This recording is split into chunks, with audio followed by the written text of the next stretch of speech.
Hello, everyone, and thank you for tuning into the North Main Minute. I'm Joshua Dobie. A question we receive, daily, I think, is one that I think is probably pretty self-evident, but it's good that we talk about it here, and it has some shape, size, and variety of where do you think the stock markets are going? Well, you know me well enough at this point by watching the North Main Minute. I have no idea, and I'm not going to pretend to give you some kind of catchy phrase in this moment about where the markets are heading, but there are some things that you want to keep in mind, and I like to start with facts whenever we're looking at markets and doing market analysis and understanding the spirit of those questions and helping folks to think about it. So when we start with facts, I tend to look backwards first, meaning I like to see where the markets have been.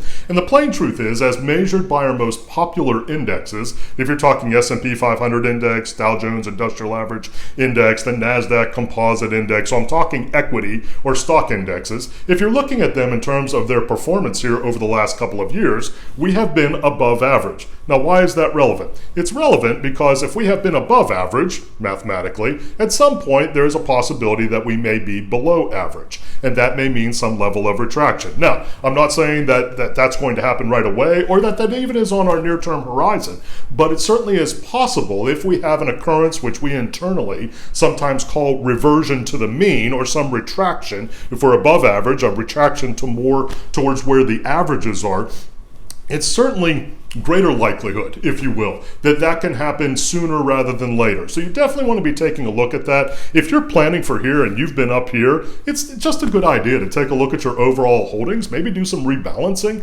and make sure that you're not overexposed. Maybe even outside of your awareness of it, you may be overexposed just because your holdings or the markets have done so well and you're now out of kilter. So definitely want to take a look at some rebalancing spaces. Second big item that we do whenever we're answering this question with regards to markets analysis is to get a flavor of where the environment is right now. And specifically, we're talking economic and usually more macroeconomic kinds of things.